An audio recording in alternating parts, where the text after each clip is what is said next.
Hey, what's up? This is D-Hood from D-Hood Productions, and this will be my first devlog video.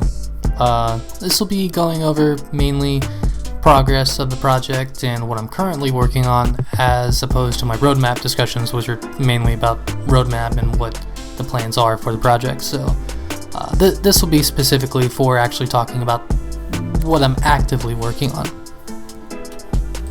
First things first is lighting changes. I was messing around with the lighting for a bit, but just didn't like what I was getting. First I tried this style here, where I made the emission a lot brighter for the taillights, but the more I played, the more the brightness started becoming annoying and just not really ideal. So I tried toning it down, but the colors didn't really look great. If it was like red taillights, they would just turn orange. It just didn't really look as good as I wanted it to, so I kept the actual glow, but I added some flare textures to it and adjusted the lighting a little bit to make it look a little better. So not a huge adjustment, but I do feel like it's gonna pop a bit more. I've also implemented a UI pop-up for race events, so when you're rolling up to a race event, you'll now be given a race event pop-up on the left that gives more detail on the race you are entering. This would include the race type, the award for completion, and the stage the race is for. Pretty simple addition, not a whole lot else to explain here.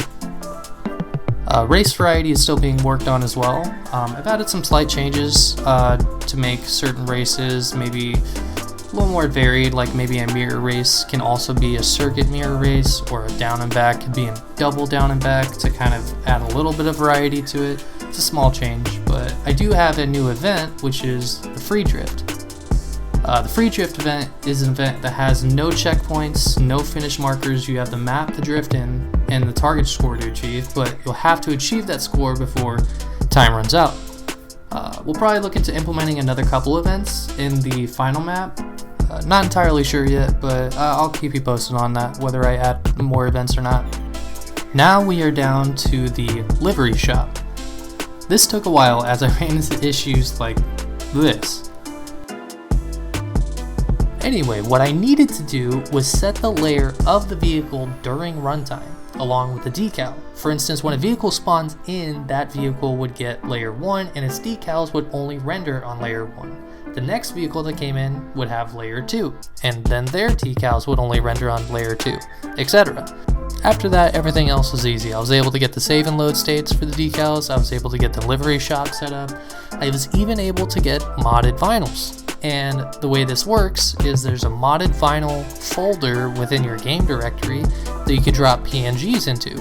And when you drop PNGs into the folder, they can appear in the vinyl shop when you load in the game. So any PNGs you drop into that folder will be read as a vinyl in the actual game. So pretty cool. And yeah, that's pretty much all I got for this video. I'll probably start working on some more devlogs in the future, just to go over the actual active progress I'm working on, to keep you updated and throw out some content here and there just to kind of, keep up to date. But yeah, that's pretty much all I got. D-Hood out.